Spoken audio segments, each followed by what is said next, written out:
세상에 떠도는 기묘한 괴담들. 첫 번째 이야기. 스쿠버 다이빙. 이야 여기 경치 죽이는데. 거봐 이 자식아 나만 믿으라고 했지.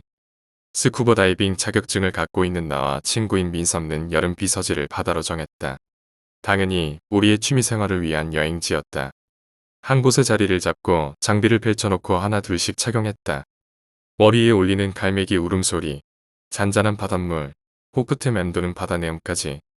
이미 마음이 두둥실 떠 민섭과 나는 빨리 바다를 느끼고파 했다.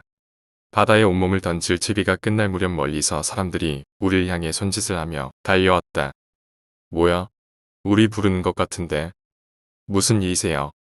큰 소리로 반문하는 우리와 달리 사람들은 연신손을 흔들며 불이 나게 달려왔다. 자네들 여기서 뭐 하는 건가? 네. 혹시 바다로 들어갈 생각은 아니겠지? 왜 아니겠나, 이미 장비를 착용한 걸 보면 몰라서 묻는 건 아닐 텐데. 아니요, 바다에 들어가려고요. 미안하네만 지금 경찰이 올 거라서 아마 바다에 들어가긴 무리일 거야. 네. 그게 무슨? 아니 이게 웬 날벼락이란 말인가? 웬 뜬금없이 경찰이 온다고 하고 바다는 또 왜 못 들어간다는 건지. 갸우뚱거리는 나와 달리 민섭이의 표정은 점차 경직되어 갔다.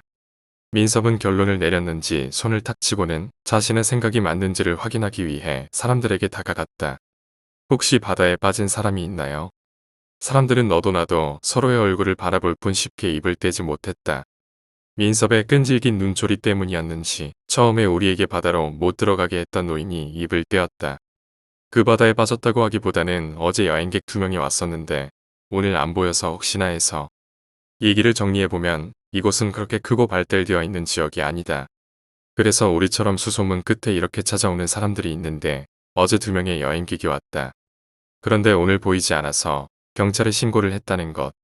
생각보다 별일이 아닌데 아마 도시와 거리가 멀고 사람들과 앙내가 많이 없는 만큼 순수한 분들이라 예민하게 받아들이는 것 같았다.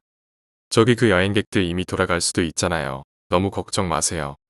그것은 확실히 아니라네. 어째서죠? 우리 동네는 너무 작아서 딱히 민박집 이런 게 없는데 그 2명은 오늘까지 우리 집에서 머물기로 했었네. 짐들이 그대로 있다는 건가요? 그렇다네. 그러니 경찰에 신고한 게 아닌가. 그리고 그 둘은 마지막으로 본 게 여기고 해서 무슨 변을 당한 걸까 생각이 깊어지는 찰나 민섭이 순식간에 바다로 뛰어들었다. 무슨 짓인가? 나도 이 사람들만큼 민섭의 갑작스런 행동에 당황했다. 얌마 뭐 하는 거야? 민섭은 그런 나를 보고 씩 웃더니 엄지손가락을 치켜들고 소리쳤다. 혹시 바다에 빠졌을 수도 있다는 거잖아. 그러니 내가 확인해 보려고. 처음으로 내 친구 민섭이가 미친놈이 아닌가란 생각이 들었다. 만약 혹시라도 그 2명이 바다에 빠졌다면 바닷속에서 고스란히 시체와 마주할지도 모르는데. 이런 내 생각은 안중에도 없듯이 민섭은 또 한 번 소리를 질렀다. 아저씨 아무것도 못 발견하면 우리 바다에 들어가도 되는 거죠. 미친놈이 맞나 보다. 너 이미 바다에 들어가 있잖아. 미친놈아. 아 그런가. 여튼 좀만 둘러보고 올게 위에서 대기해. 그 말을 마지막으로 민섭은 바닷속으로 머리를 집어넣었다. 에휴 놀러와서 이게 뭐하는 짓인가. 우선 우리와 얘기하던 사람들에게 사과의 말을 전하기 위해 몸을 틀었다. 죄송해요. 제 친구가 워낙 단순무식해서. 그때 이상한 점이 눈에 띄었다. 모여있던 사람들 중 몇몇 사람들이 손톱을 물어뜯거나 눈을 굴리거나 식은땀을 내며 다소 불안해하는 모습이었던 것이다. 대수롭지 않게 여기고 자리에 주저앉아 휴대폰을 꺼내들었다. 워낙 외진데라 휴대폰이 터질까 한 내 생각과 달리 휴대폰은 문제 없었다. 민섭이 올라올 때까지 게임하면서 시간을 보낼 생각이었다. 사람들은 나와 멀찍이 떨어져서 자기들끼리 무언가 이야기를 주고받았다. 얼마나 했을까. 시간이 제법 흘러 자리에서 일어났다. 뒤돌아보니 사람들도 대부분 돌아갔는지. 우리에게 말을 걸었던 노인과 다 의심쩍어 보이던 서너 명이 언제 왔는지 모를 경찰들이 얘기를 하고 있었다. 에어탱크 시간이 다 되어가니 민섭도 슬슬 나오고 있을 것인데 10분이 지나고 20분이 지나도 바다는 여전히 잔잔했다. 뭐지? 지금쯤이면 올라와야 되는데 무언가 이유 모를 불안감이 엄습했다. 나는 사람들과 얘기하는 경찰에게 다짜고짜 달려갔다. 경찰 아저씨 저기 이상해요. 네. 뭐가? 아니 그 뭐지, 그 산소가 이제 떨어질 때가 됐는데 작은 거라서 그게 그런데. 좀 진정하시고 천천히 말씀해보세요. 나와야 될 애가 바다에서 안 나온다고요. 경찰은 내 다급함을 알아차린 것인지 어디론가 전화를 했다. 남아있던 사람들도 지금 상황이 어떤 상황인지 분간하지 못한 채 멍하니 경찰만 쳐다보았다. 지금 해양경찰대가 출동했으니 곧 도착할 겁니다. 진정하세요. 언제요? 얼마나 걸려요? 아니다, 제가 들어가 볼게요. 해양경찰대니 오니가 올 때까지 기다릴 수 없었다. 혹시라도 그 시간에 민섭이 잘못될 수도 있다는 생각이 들었기 때문이다. 장비를 챙기는 나를 경찰이 급구 만류했기에 나는 바다에 들어갈 수 없었다. 10분 안에 오지 않으면 이 경찰들을 제치고 바다에 들어가려고 했는데 다행히 바로 해양경찰대가 도착했다. 해양경찰은 바로 주변을 수색하기 시작했다. 혹시 모를 비상사태를 대비해 모든 것이 만반의 준비를 해놓았다곤 하지만 불안감이 쉽게 사라지지 않았다. 그 불안감은 시간이 지나면 지날수록 더 극대화되었다. 대체 제대로 찾고 있는 거냐고. 내 생각을 읽은 걸까? 사람들이 갑자기 소란스러워졌다. 무슨 일이에요? 바닷속에서 무언가를 발견했다는 것이다. 속으로 민섭의 무사함을 간절히 빌었지만 한편엔 이미 민섭이가 잘못되었을 거라는 생각을 그땐 했을지도 모른다. 민섭이라 생각되는 형체의 무언가를 인양하기 시작했다.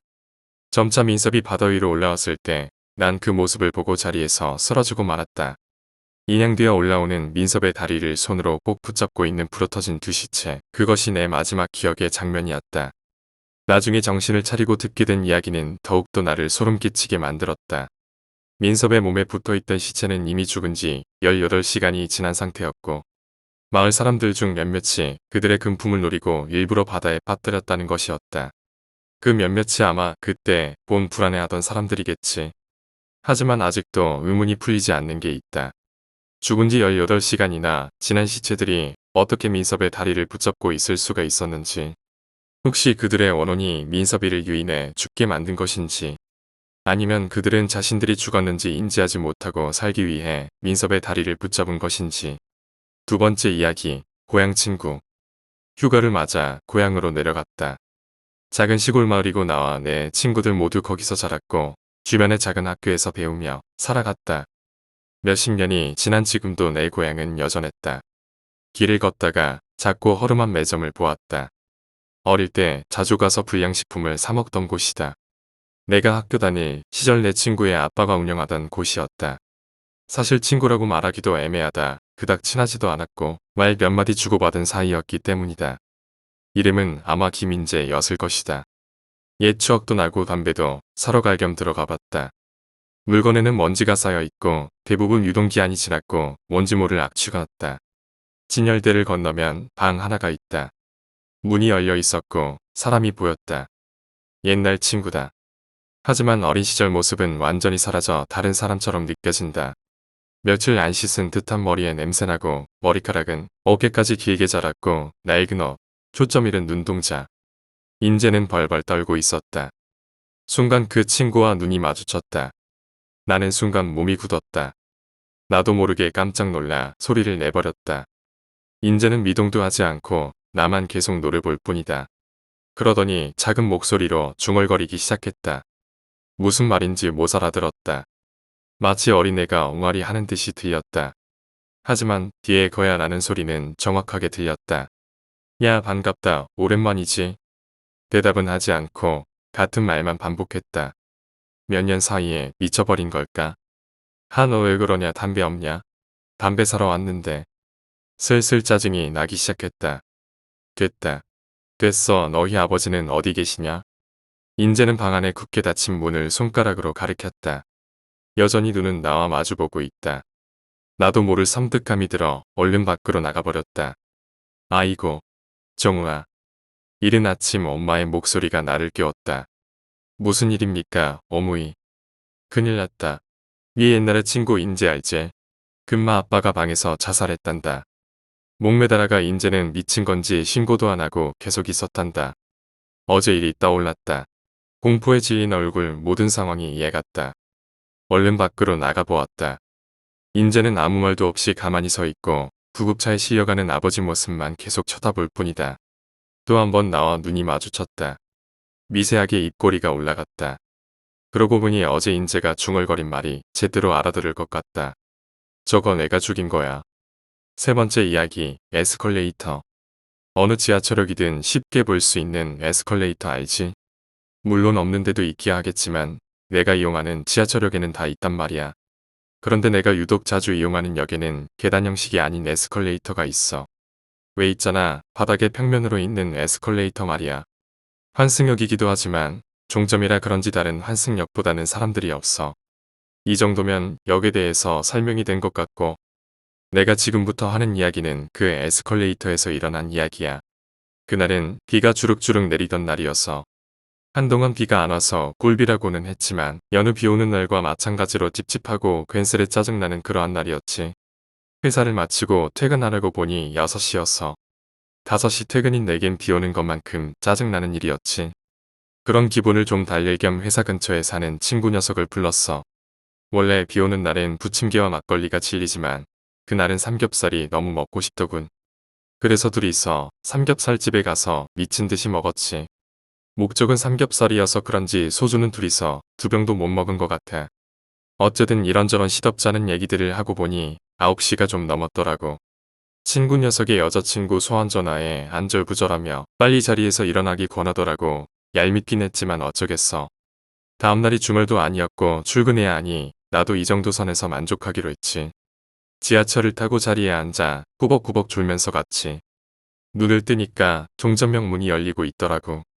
놀란 마음에 허겁지겁 자리에서 일어나 내렸는데 무언가 느낌이 이상한 거야. 내리는 사람이 별로 없었던 것도 한몫했지만 지하철역이 평소와 달리 밖에 빗방울 소리가 안까지 들리면서 울릴 정도로 이상하리만치 조용했어. 그래도 별다른 그런 건 없었어. 그냥 대충 오늘따라 사람이 없네. 이 정도였지.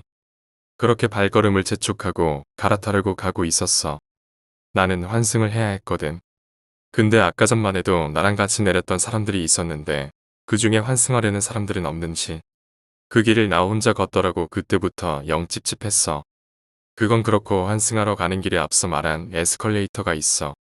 빨리 집에 가자는 생각으로 에스컬레이터에 타는데 앞에 여자가 한 명 서 있더라. 순간 다행히 나 혼자가 아니란 생각에 안도감이 들었어. 그 여자는 흰색 머리에 연분홍색 치마 흰색 민소매 나시를 입고 있었어. 뒷모습을 보면서 괜히 앞모습을 상상하며 보고 있었지. 근데 이상하게 그 여자가 나랑 거리가 가까워지는 것 같은 기분이 드는 거야. 다리를 움직이거나 뒤로 걸어오는 제스처는 전혀 없었는데 나와의 거리가 가까워지는 건 있을 수 없는 일이잖아. 내가 앞으로 걷거나 여자가 뒤로 걷지 않는 이상 우리 사이가 좁혀질 수 없는데 말이야. 그러다 문득 깨달았지. 정말 거리가 가까워졌다는 거. 분명히 처음 봤을 때 연분홍색 치마였다고 했잖아. 근데 그게 하얀색 치마에 분홍색 꽃무늬가 가득 그려진 치마였던 게 확인이 된 거지. 내 눈이 갑자기 좋아져서 멀리 있는 무늬를 구별해 내는 게 아닌 이상 그 여자와 나의 거리는 좁혀진 거였어.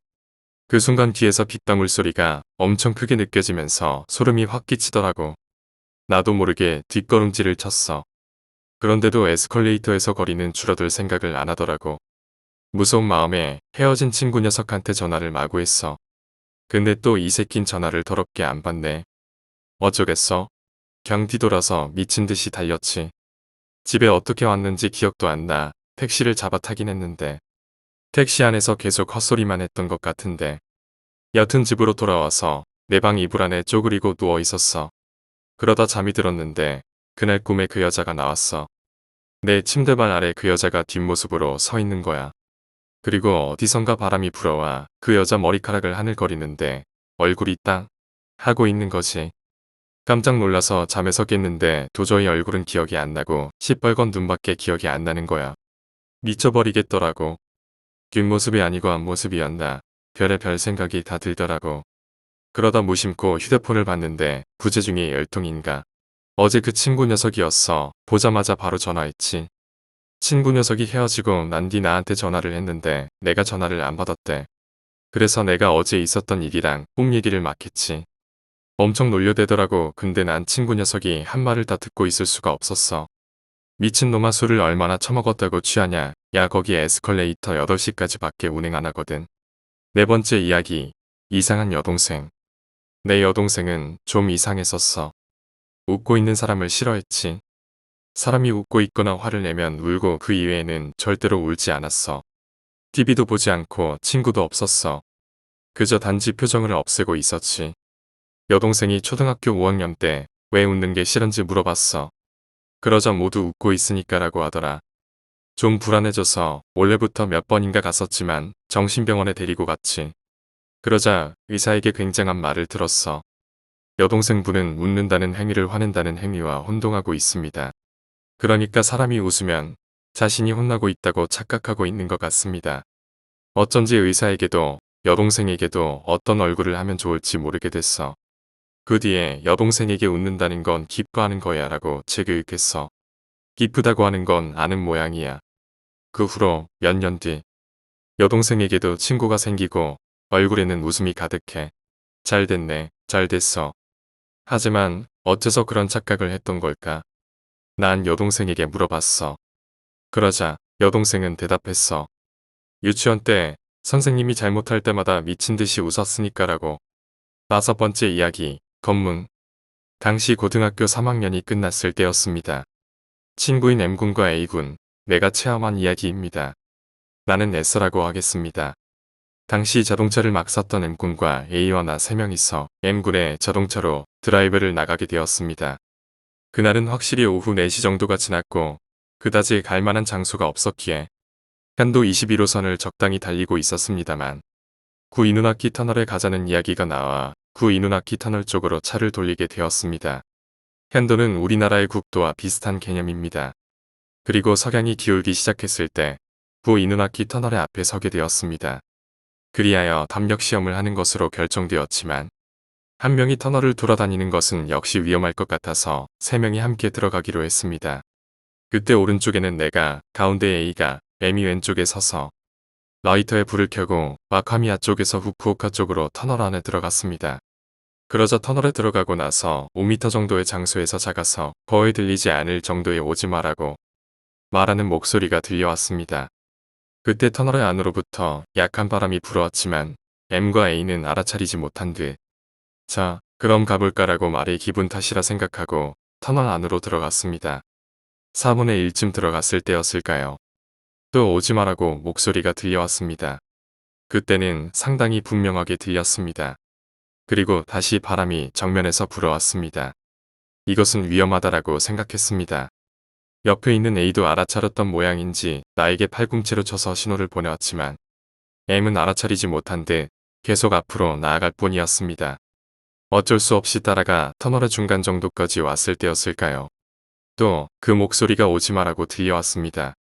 게다가 상당히 큰 목소리였습니다. 결국 3명 모두 완전히 놀라서 일제히 와카미야 쪽으로 전력 질주해서 도망쳐 나왔습니다. 그때 또다시 바람이 터널의 저쪽에서 불어왔습니다만 이전까지와는 달리 돌풍이 등에 느껴져 왔습니다. 그리고 출구까지 나온 우리들은 바로 원인을 확인하자며 차로 터널의 안에 들어갔습니다만 결국 아무것도 발견하지 못했습니다. 후쿠오카 방면에서 새 터널을 돌아와 카미야 쪽으로 돌아가기로 했는데 경찰이 구 터널에 내리는 곳에서 검문을 하고 있었습니다. 그리고 경찰에게 사람이 내려오지 않았습니까? 라고 물어보았지만 우리 이외의 사람은 내려오지 않았다는 대답만 들을 뿐이었습니다. 6번째 이야기, 당신도 공범입니다. 날이 선선해졌습니다. 가을을 느낄 틈은 있을지 걱정이 될 정도예요. 밤새 창문을 열기가 두렵죠. 아침이면 서늘하다 못해 냉랭한 바람이 스멀스멀 거실에 들어차잖아요. 시간이 가는 게 빠르다고 느끼신다면 당신도 저와 비슷한 나이일지도 모르겠네요. 오늘은 종일 집에만 있었습니다. 빈둥거린 건 아니었어요. 낮부터 세탁기를 돌리고 집안 청소를 했었죠. 남편은 1층 우리가 운영하는 우리 동네에서 제일 작은 슈퍼마켓 카운터를 지켰고 아이들은 학교에 갔습니다. 오후로 접어들면 저희 집 베란다에선 아이들이 돌아오는 모습이 보인답니다. 하루 해가 뜨고 지는 느낌을 허니할 수 있는 탁 트인 시야를 가졌어요. 자랑이냐고요? 그렇게 들리셨다면 사과를 드리고 싶네요. 그럴 뜻은 아니었습니다. 빨래를 건조대에 하나씩 걸다 문득 오랜만에 밖에 심어놓은 앵두나무를 보았어요. 항상 그 자리에 있었는데 오늘따라 눈에 유난히 띄더군요. 결혼하고 6년 만에 옛날 그가 살던 집 뒤뜰에서 가져다 심은 나무예요. 늦은 봄에 벌써 앵두를 다 따서 먹었답니다. 그 앵두 열매는 그저 어디서 사먹는 앵두와는 다른 맛이 나요. 색도 더 빨갛죠. 시큼한 맛도 달달한 맛도 일품입니다. 큰 병에 담아 소주를 채우고 설탕을 듬뿍 담으면 한두 달 뒤에 달짝지근한 앵두술이 돼요. 앵두가 너무 붉어서인지 술이 탁해 보일 때도 있지만 막상 한 잔을 들이키고 나면 혀에 감기는 맛이 보통이 아니랍니다. 없던 입맛도 생길 정도예요. 사람들이 몇 명 집에 찾아들면 큰 유리병이 열렸는지도 모르게 순식간에 비워지곤 한답니다. 어릴 적 저희 집 뒷뜰에 있던 이 앵두나무는 사실 저희 아버지가 심었던 나무예요. 아버지가 어렸을 때 직접 심었었다고 제게 이야기를 해주셨습니다. 저보다 나이가 두세 배는 많은 저 나무는 키가 저와 비슷하답니다. 아버지는 수저를 놓으신 지 오래되셨어요. 호상이었다고들 말해요. 나이가 88이셨으니까요. 병이 드신 것도 노망이 나셨던 것도 아닙니다. 그저 잠에 드시는 것처럼 그렇게 가만히 가셨어요. 저는 곁에서 아버지를 보내드렸답니다. 쥐책이죠.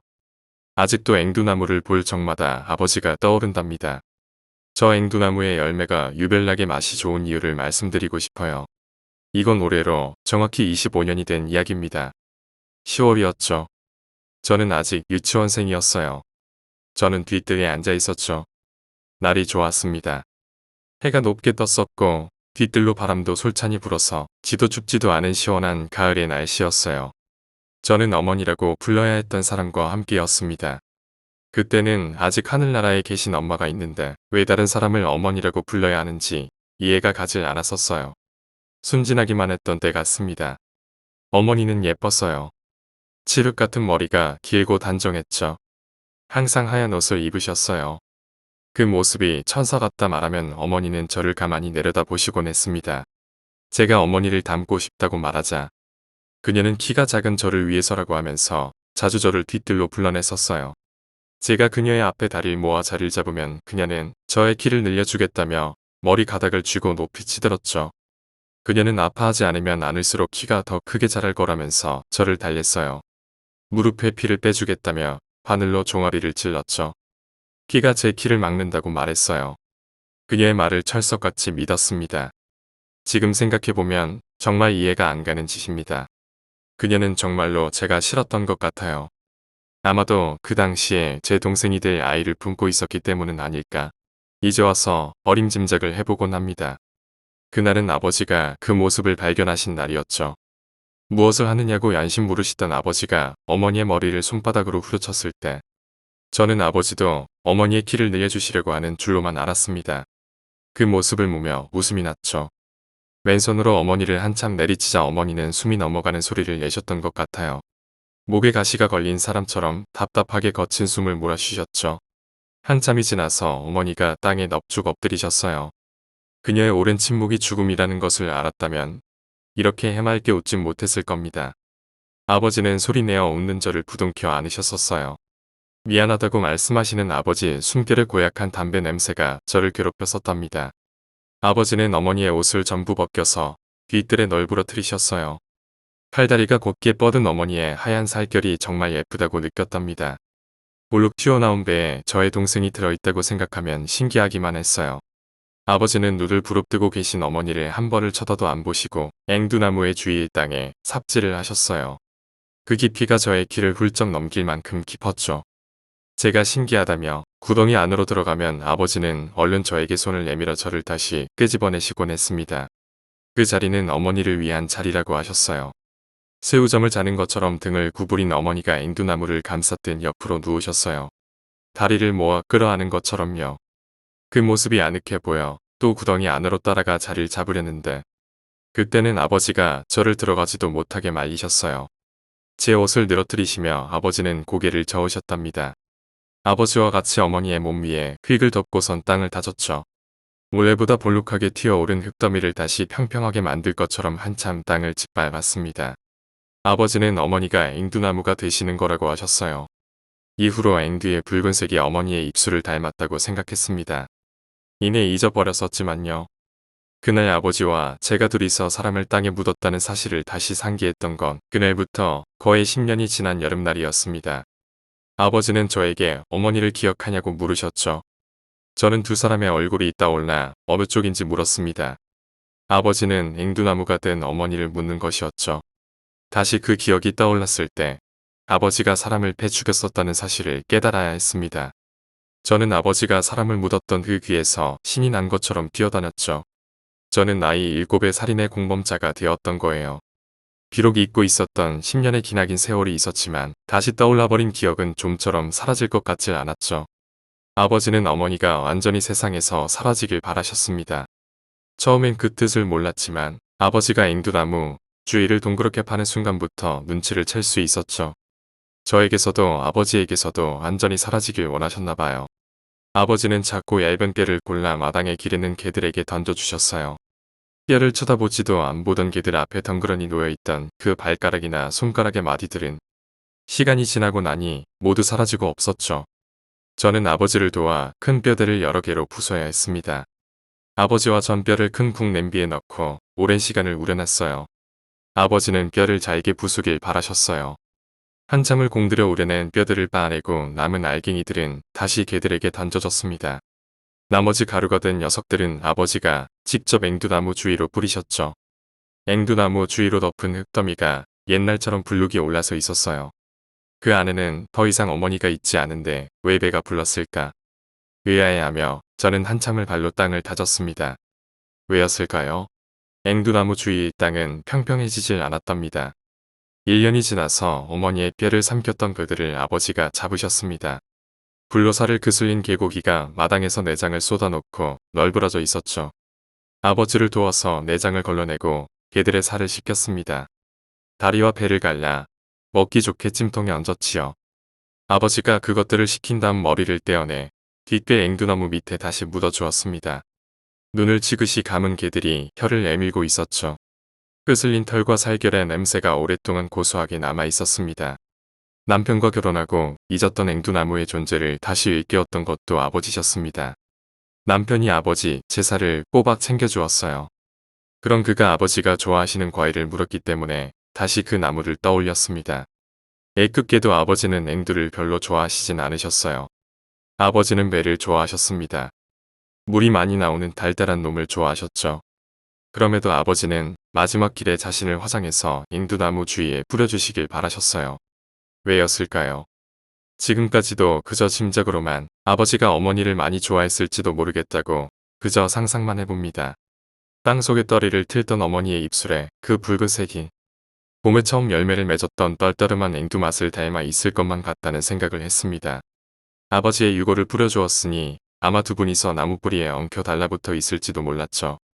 남편에게 졸라서 나무를 이장했어요. 적은 비용이 아니었는데도 남편은 기꺼이 나무를 옮겨 심었지요.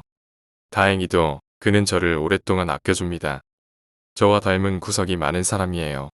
그래서인지 항상 공감을 하면서 서로를 기대면서 살아갑니다. 봄이 오면 남편과 아이들에게 앵두를 따다 줘요. 주위 사람들에게 마음껏 따다 드시라고 말씀을 드립니다. 잘 여문 앵두의 시큼한 집이 상상될 때 입안에 침이 돌진 않으신가요? 여러분들에게도 이 맛을 보여드릴 수 없는 것이 아쉽기만 하네요. 이런 이야기를 했던 건 이번이 처음이에요. 남편도 모르는 이야기랍니다. 심기를 건드렸다면 어쩔 수가 없네요. 그저 죄송할 따름입니다. 하지만 가슴이 후련해요. 어떻게 해도 떨쳐낼 수 없다는 걸 받아들일 수 있었거든요. 여러분은 그저 재미로 읽고 잊어버리시길 바랍니다. 그래도 혹시 이 이야기를 기억하시는 사람이 있을지 모른다는 생각 하나만으로 이제는 저 혼자 이 짐을 짊어지지 않아도 된다는 위안이 되겠네요. 저의 살인 고백을 기억해 주시는 당신을 저의 공범이라고 생각할게요. 7번째 이야기, 소름 끼치는 인형. 실화입니다. 나는 10년 전쯤 혼슈의 중앙에 있는 현에 살고 있었습니다. 그 당시 나는 어느 맨션에 살고 있었는데 그 맨션의 앞에는 커다란 빈집이 있었습니다. 시골이었기 때문에 땅은 넓고 푸른 무성에서 귀신이 나온다는 소문에 얽히기 딱 좋은 곳이었습니다. 당시 초등학생이었던 내가 그런 재밌어 보이는 곳에 흥미를 보이지 않을 까닭이 없었습니다. 결국 친구 S와 함께 탐험해 보기로 했습니다. 낮은데도 그곳은 어쩐지 어둑어둑하고 키랑 비슷한 정도까지 자라난 풀이 가득해 무서웠지만 어쩔 수 없었습니다. 들어가기 위해 정문으로 가봤지만 역시 문이 잠겨져 있어서 뒷문으로 향했습니다. 그곳에는 창문이 있었습니다. 오래된 탓에 흐릿하기는 했지만 아내 모습이 어떤지는 대충 볼 수 있었습니다. 아내는 어찌된 영문인지 가구가 드문드문 남아 있어서 선반이나 소파, 작은 책상이 보였습니다. 안을 몰래 살펴보고 있는데 뒤에서 S가 나를 불렀습니다. 거기에는 유리 선반이 있고 안에는 공예품 같은 것이 들어있는 것이 보였습니다. 그 공예품 중에는 프랑스 인형이 있었습니다. 우리들은 그것을 보고 순간 어째서인지 무서워져서 당황해 집으로 도망쳤습니다. 그로부터 10년 후인 작년 8월, 나는 그 탐험 이후 이사를 해서 S와도 연락이 끊겼었습니다. 하지만 최근에 운 좋게 연락이 다 옛날 살던 마을로 돌아가 S와 재회하게 되었습니다. 그리고 이런저런 이야기로 이야기꽃을 키우며 그때 탐험의 이야기를 하게 되었습니다. 그때는 어린 아이다 보니 무서워 도망쳤지만 지금이라면 괜찮을 것이다. 정체를 확인하자라고 이야기가 이어졌습니다. 저녁 5시, 손전등을 가지고 함께 빈집 앞으로 왔습니다. 공부보다는 그리움이 먼저 느껴졌습니다. 남아 있어줘서 고마웠을 정도로, 그리고 옛날과 완전히 같은 경로로 가기로 했습니다. 들어가서 겉을 따라 돕니다. 그 시절은 그렇게나 길어 보였던 잡초도 지금은 무릎에 닿을 정도입니다. 둘이서 창문 쪽으로 가서 안을 확인했습니다. 바뀐 것은 무엇 하나 보이지 않았습니다. 그리고 우리는 프랑스 인형이 놓여있던 방이 보이는 창문으로 향했습니다. 둘이서 함께 안을 바라보자니 조금 좁았습니다. 그리고 방 안을 본 순간 S가 비명을 질렀습니다. 손전등의 빛은 유리 선반을 비추고 있었습니다. 처음에는 안에 무엇이 있는 것인지도 몰랐습니다. 프랑스 인형입니다. 키가 180cm는 좋게 될 정도로 커져서 불편해 보이는 모습에 손은 유리 선반 밖으로 밀려나 있었습니다. 마치 성장한 것처럼 말입니다. S와 나는 쏜살같이 도망쳤습니다. 필사적으로 S의 집으로 돌아가 쭉 떨고 있었습니다. 다음 날은 집으로 돌아가야 했기 때문에 그 후로 그것이 무엇이었는지 확인할 기회는 없었습니다. 이렇게 말해도 아무도 믿어주지 않았지만 이것은 실화입니다.